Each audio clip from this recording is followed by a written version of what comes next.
La interpretación jurídica tiene una connotación muy importante previo al análisis de la argumentación jurídica. Eh, en este segundo tutorial lo que importa, lo que interesa es que aquella persona que se quiera adentrar en las disciplinas jurídicas, como ya hemos mencionado, la trascendencia de conocer un esquema de racionalidad, un esquema de interpretación, de argumentación, y por supuesto todo basado en una etapa previa de un sustento teórico a través de la epistemología. Para hablar en esta ocasión de la interpretación como un mecanismo previo a la argumentación, primero tendremos que señalar qué significa interpretar y por qué es importante interpretar en el mundo del derecho. Una de las grandes premisas alrededor de esto es la pregunta central: ¿qué es el derecho? Y bueno, se ha escrito mucho desde el punto de vista teórico en relación a posturas de diferentes corrientes, y hay algunos autores que coinciden, otros que confrontan, desde que si es una ciencia, si el derecho es arte, si el derecho es una técnica, si el derecho es simplemente un sistema de normas, o si el derecho es justicia, o si el derecho es una serie de pasos para vivir en una armonía social. Y bueno, cada idea confronta y cada idea se va relacionando a manera de poder construir un conocimiento. Se ha mencionado que la interpretación es la base, insisto, previa para una argumentación. ¿Qué significa interpretar? Estudios realizados por la Universidad Nacional Autónoma de México, concretamente el Instituto de Investigaciones Jurídicas, en un estudio muy interesante, se realizó precisamente esta figura en cuanto a su aplicación práctica, ya no tanto la ficción teórica, sino la aplicación práctica, y básicamente concluye en tres palabras fundamentales para poder entender qué es el derecho. Necesitamos intuir qué es el derecho, necesitamos entender qué es el derecho y necesitamos descubrir qué es el derecho. Tres palabras fundamentales en la interpretación: intuir, entender y descubrir qué es el derecho. Quisiera hacer una narración muy breve de por qué la interpretación ha sido un elemento importantísimo, repito, antes de poder llevar a cabo un mecanismo de argumentación jurídica. Desde los romanos, en el Corpus Juris Civiles, hay una anécdota muy curiosa, ya que en el Imperio Romano, al momento de hablar de este cuerpo normativo, se decía que era una obra perfecta. Imagínense, el Corpus Juris Civiles, desde la época del Imperio Romano, no había quien lo refutara, no había quien lo confrontara, no había quien decidiera en contra. La norma es perfecta, no había posibilidad de interpretar. Desde ahí, nuestras raíces obviamente sustentadas de manera histórica en el derecho romano, pues nos dan una referencia de la idolatría ex profeso a la norma incuestionable y aplicable de manera irrestricta. Otro antecedente muy importante, por ejemplo, el juez Bartolo, también en la época de los romanos, él sustentaba sus resoluciones en justicia. Para él el derecho era la justicia. Otro caso muy interesante, por ejemplo, hay un juez francés de apellido Magnot. En el año de 1900 hay un antecedente muy interesante porque él llevaba a cabo sus resoluciones en un esquema humanitario y no de legalidad. Esto es, sus resoluciones estaban sustentadas en derecho humanitario, no tanto en la norma jurídica como precepto que ya hemos insistido que pudiera tener muchas lagunas y muchas equivocaciones. Finalmente, en Inglaterra, Thomas Conan, un brillante jurista y filósofo del derecho, decía que necesariamente para poder entender al derecho tenemos que integrarlo con las demás áreas del conocimiento, con las demás ciencias. Y aquí entra una primera reflexión: el derecho es multidisciplinario. ¿Por qué el derecho es multidisciplinario? Porque tiene que ver con todo, no puedo ver de manera aislada el derecho. Hay una teoría que les recomiendo mucho al momento de introducirse a la ciencia jurídica, que es la teoría tridimensional del derecho. Tenemos como base el estudio del derecho al centro, y para poderlo entender de manera mínima, ojo, y me refiero de manera muy clara, de manera mínima, aspectos sociológicos y aspectos filosóficos. Desde la perspectiva sociológica, es más, la sociología nace antes del derecho. La ciencia que estudia los fenómenos sociales, los conflictos sociales, la interrelación de los seres humanos. Y esto nos va a ayudar fundamentalmente para entender los problemas sociales, parte fundamental del derecho, que es la solución de conflictos en la sociedad. Entonces no podríamos dejar de ver al derecho sin una visión previamente sociológica. Está la norma, por supuesto, está el derecho, está la parte sociológica, que son, insisto, fenómenos sociales, cambios sociales, interacción del hombre en sociedad, todo esto que implica la evolución de la sociedad misma como una serie de usos y costumbres en un comportamiento. Y tenemos el otro eje fundamental, que es la filosofía.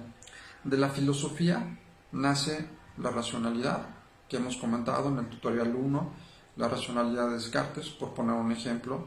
Está la parte de la interpretación y está la parte de la argumentación. Todo esto tiene un sustento filosófico. La filosofía nos va a ayudar a entender el porqué de las cosas. No puedo visualizar al derecho sin saber la razón de ser misma del derecho. Una vez hecha esta aclaración, quisiera comentar que si decimos que para poder interpretar al derecho necesitamos intuir, entender y descubrir qué significa el derecho, necesitamos aplicar mecanismos o métodos de interpretación que me ayudan a lograrlo. Es curioso, en la doctrina encontramos muchos mecanismos de investigación que se han hecho sobre temas de esta manera, de temas de interpretación del derecho, y lo único que hay es la interpretación de la ley. ¿Cómo interpretar la ley? ¿Cómo conocer la ley? ¿Cómo desentrañar la ley? Y volvemos al mismo hueco y vacío jurídico donde debemos de quitar la idea antigua, anacrónica, obsoleta de que el derecho es el respeto irrestricto a la ley. Hay leyes que pueden ser injustas y eso lo hemos dicho en reiteradas ocasiones. Mecanismos de interpretación jurídica. Tenemos, por ejemplo, el mecanismo literal. Y les quiero poner un ejemplo. Vamos a poner el método de interpretación aplicado a un caso en específico. Si queremos hablar de la vida, ese es nuestro tema central, vida, ¿cuántos dilemas no habrá desde el punto de vista de la vida? Cuando empieza, cuando termina, qué es vida, elementos de la vida, simplemente qué es la existencia como un fenómeno indispensable. Bueno, desde el punto de vista literal, ¿qué significa la palabra? Tendría que irme a un diccionario, en este caso la consulta es sacada literal, ahora sí que literalmente, dentro de lo que establece el diccionario de la Real Academia de la Lengua, y vida dice, es la energía que tienen los seres humanos orgánicos, los seres orgánicos, es el hecho de estar vivo, es la existencia en sí de un ser humano, hablando obviamente, repito, de la persona humana. Entonces, imagínense, energía de los seres orgánicos, el hecho de estar vivo y la existencia de la persona humana. Esto, la fuente, el diccionario de la Real Academia de la Lengua. Tengo ya una idea literal, y por supuesto cuando hablamos de energía, de seres orgánicos o el hecho de estar vivo, por supuesto que hay también una interpretación gramatical, utilizando los verbos, el predicado, los sustantivos, los pronombres, para poder entender cuál es el significado de lo que estoy diciendo. Imagínense una de vida, sigo en la misma tesitura, ya tenemos una interpretación literal, una interpretación gramatical, una interpretación histórica. A la luz de textos históricos, ¿qué es vida? ¿Qué ha sido considerado vida? Vida ha sido inclusive un elemento considerado como parte esencial del ser humano, pero bueno, en otros casos, a través de la historia, la vida simplemente era un elemento de pertenencia a otros seres humanos, como por ejemplo a la hora de la esclavitud. Ahí tendríamos que la vida dependía de otro ser humano que no era independiente. ¿Cuánto no podemos sacar de los textos históricos en relación de la vida? Aspectos filosóficos. Según Platón, Aristóteles, Sócrates, por mencionar algunos, vida es trascendencia, desde el punto de vista de una interpretación filosófica. Desde el punto de vista analógica, Tendríamos que comparar diferentes cosas, por ejemplo, la filosofía platónica con la filosofía socrática. ¿Qué dicen sobre la vida? ¿Qué coincidencias y qué discordancias podemos encontrar con el tema de la vida? Podemos hablar, por ejemplo, de un tema de derechos humanos. Vida a la luz de los derechos humanos. La interpretación será que todo ser concebido entra bajo la tutela de los derechos humanos y se le considera una persona viva. Desde el punto de vista de los controles de convencionalidad, los controles difusos, todo lo que tiene que ver con el derecho internacional de los derechos humanos, en el ámbito de la protección de la vida como el bien tutelado de mayor valía dentro de la escala de los derechos humanos. Para algunos, sin vida, pues obviamente no existe ningún tipo de protección mayor. Y bueno, tendremos que irnos a todos los controles de convencionalidad, control difuso. Me regreso un poco a la parte de derechos humanos, aplicado también a una interpretación constitucional y un principio de control difuso y de convencionalidad, al mencionar el principio pro persona consagrado en el artículo primero de la Carta Magna. Todas las personas tenemos derechos humanos y siempre deberá de protegerse en su amplitud, la protección más amplia, y las autoridades tienen la obligación de respetar los derechos humanos de todas las personas y siempre buscando la protección más amplia. Artículo primero constitucional. Entonces, si se fijan, en este momento llevamos una interpretación literal, gramatical, histórica, filosófica, analógica de derechos humanos, de control difuso y de convencionalidad constitucional. Otra podría ser filosófica en el esquema analógico de comparación de ideas. Teleológico, ¿cuál sería el fin? Una interpretación teleológica. ¿Qué busca el derecho? ¿Cuál es el fin del derecho? ¿Cuál es la vida? ¿Cuál es el fin de la vida? Y aquí en la teleología, todo hombre nace para ser feliz. Ahí, por ejemplo, podríamos echar abajo tendencias de que el tener un respirador conectado a un ser humano para mantenerlo, entre comillas, vida desde un punto de vista médico, por supuesto que atentaría a un principio de dignidad y un principio teleológico.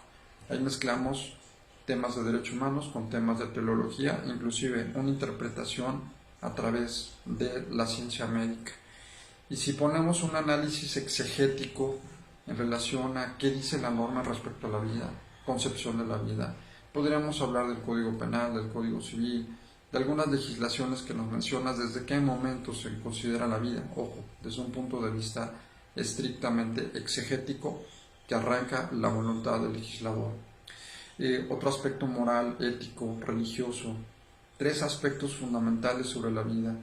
La religión, creación de Dios. Lo ético, el hombre es un producto de inteligencia que le permite hacer lo correcto.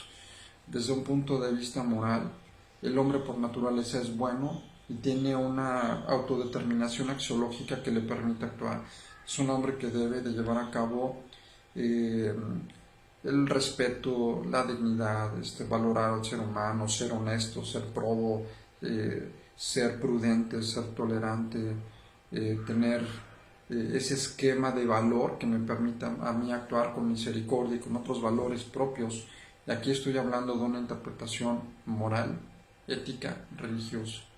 Racionalista, en el sentido, por ejemplo, de aplicar la mente. Un caso puede ser la teoría cartesiana, en el cual la razón es la única que me va a dar la fuente del origen de la vida. Si no tengo razón, por ejemplo, me remonto nuevamente a Descartes, cogito ergo sum, pienso luego existo. Si no tengo razón para esta corriente de pensamiento racionalista, filosófica, no tengo vida. Sigo con el tema vida, bajo una interpretación de derecho natural. Vida la tengo por el simple hecho de ser parte de la naturaleza. ¿Quién me da la vida? La naturaleza misma. ¿Quién me la quita? La naturaleza misma. Vida bajo un aspecto de derecho positivo. Me regula, me controla, me dice en qué etapas puedo inclusive hasta privar de la vida y cómo puedo generar vida. Por ejemplo, temas de reproducción in vitro, de reproducción asistida, son temas en el cual ya entra el derecho positivo a regular y a controlar la vida. Temas de genoma humano, temas de genética, interpretación médico, jurídico, de derecho positivo, cuestiones de genética, en cuestiones ve genomas humanos, todo este tema. Por ejemplo, algo que también es fundamental y básico considerar y que a lo mejor no se le ha dado la importancia adecuada es que en materia de interpretación existe la jurisprudencia. ¿Qué es la jurisprudencia? Es una interpretación de las lagunas de las normas. Es importante conocer qué dice el Poder Judicial, qué dicen los tribunales sobre determinados temas que han sido polémicos en la vida jurídica. Ojo, también es muy importante, se ha cuestionado y se ha dicho las resoluciones que emite de carácter jurisprudencial, por ejemplo, tribunales federales o los criterios que emite ya la Suprema Corte de Justicia de la Nación. Por supuesto que son criterios importantes, válidos, pero también cuestionables. Se dice en muchas ocasiones, es que la Corte lo ha dicho, es que los tribunales se han pronunciado en ese sentido y se ha dictado jurisprudencia y se tiene que acatar. Por supuesto que no, es un mecanismo netamente de interpretación de los tribunales. Lo podemos usar, claro, y nos puede servir, por supuesto. Y si con estas herramientas logramos llegar al fin, que sea la aplicación de la justicia, se hará lo correcto. Pero tanto como decir y se piensa que al momento de establecer una decisión jurisprudencial como la única fuente interpretativa del derecho, estamos limitando nuestro punto de vista. ¿Qué les parece si hablamos de una interpretación de derecho comparado, que es vida para otros sistemas jurídicos? ¿Creen ustedes que la vida será diferente, por ejemplo, en países donde existe la pena de muerte y en países en los que no?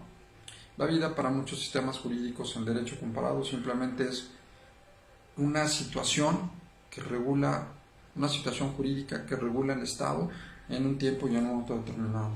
Quiere decir que la vida es controlada por el Estado y así les ha funcionado y ha sido un esquema de pensamiento dentro de una visión de derecho positivo, de derecho comparado, legalista 100%.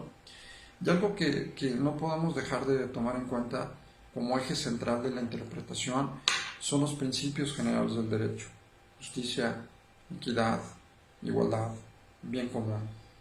Y esos son los grandes retos. Dirán, bueno, pues es que en la práctica, ¿cómo puedo llevar a cabo una interpretación de justicia? No es un tema fácil, pero es el fin óptimo del derecho. Aristóteles dedicó toda su vida al estudio de la justicia y no la comprendió. Sin embargo, sí nos da pautas para que se pueda establecer un mecanismo de mayor profundidad en las resoluciones que se toman en casos en concretos. Les menciono, por ejemplo, hay otros tipos de interpretación todavía más sofisticada que se utilizan mucho en Europa principalmente, que es la interpretación literaria. Hay un estudio muy interesante de cómo, por ejemplo, la obra de Cervantes, cómo el Quijote nos remonta a temas de análisis literarios sobre lo que es la justicia, sobre lo que es el bien común, sobre lo que es la equidad, inclusive en todos sus vertientes. Y si me voy todavía más allá, investigadores de la UNAM han llegado inclusive a interpretar resoluciones jurídicas a través de la poesía. Y entonces señalan, bueno, ¿cómo interpreto, por ejemplo, un poema de Amado Nervo? ¿Y cómo interpreto lo que dice el Código Civil en materia de, por ejemplo, personas físicas y personas morales, o el tema vida, o el tema concepción? Bueno, pues obviamente tienen un parámetro diferente que hacerlo a la luz de una postura esencialmente lógica, racional, limitada, que nos permita abrir un poco el contexto de la creatividad. Recuerdo en el libro del maestro Villoro Toranzo, una de sus clases señalaba que el derecho es arte. Y al pasar de los años considero que tenían toda la razón del mundo, porque es un arte. 1, entender el derecho. 2, aplicarlo de manera correcta. 3, interpretarlo de manera, ahorita lo que se hizo fue de manera netamente enunciativa, más no limitativa. ¿Cuántos métodos de interpretación jurídica pueden existir? Los que quieran. El conocimiento es amplísimo. Y algo que se va a estar manejando en un siguiente tutorial es que no existe ninguna ponderación al señalar que el derecho es más importante que la filosofía, por ejemplo, o que la filosofía es más importante que el derecho. Y nosotros privilegiamos al derecho, la norma jurídica, como decir, es que si está en una ley voy a privilegiarlo por encima de un principio de análisis filosófico. No existe, no estamos en el mercado para decir vale 50 pesos o vale 100 pesos. sí tenemos que utilizarlos todos en su justa proporción para llegar a conclusiones mucho más sólidas y mucho más sustentadas. Quiere decir en este sentido que todo lo que me converge en un sistema de descubrir los principios racionales de verdad y que me puedan ayudar a descubrir qué debo de hacer en un plano de justicia, es mi obligación como jurista llevarlos a cabo. Como les mencionaba, la interpretación que estamos haciendo ahorita son herramientas que debe desarrollar todo jurista. Esta primera fase de la interpretación nos va a ayudar para poder entender la siguiente fase, que es la argumentación jurídica previamente elaborada a la interpretación. Y pongo un ejemplo nada más para cerrar esta parte. Si yo estoy hablando, por ejemplo, de una interpretación filosófica, pues tendré que dar todo el pensamiento de los grandes filósofos, Platón, Aristóteles, Sócrates, todos ellos. Pero si estoy hablando, por ejemplo, de un tema de argumento, necesito señalar, por ejemplo, Ética Nicómaco de Aristóteles en relación a la justicia. Ese es mi argumento. No lo estoy sacando de la manga. Tengo una interpretación filosófica, pero también tengo un argumento. Como saben, el argumento va a ser el sustento de aquello que estoy interpretando. Si no, no tendría ninguna validez. Todo tiene que tener una armonía entre lo que interpreto y paralelamente cuál es mi argumento y sustento de aquello que estoy interpretando. Si no, esto no tendría ningún sentido. Va de la mano necesariamente una adecuada interpretación para buscar consecuentemente su argumentación y buscar que el argumento finalmente tenga la finalidad que buscamos: convencer, razonar, descubrir, intuir, poder llevar a cabo un mecanismo de entendimiento que me permita poder lograr los fines del derecho: la justicia, la equidad, el bien común.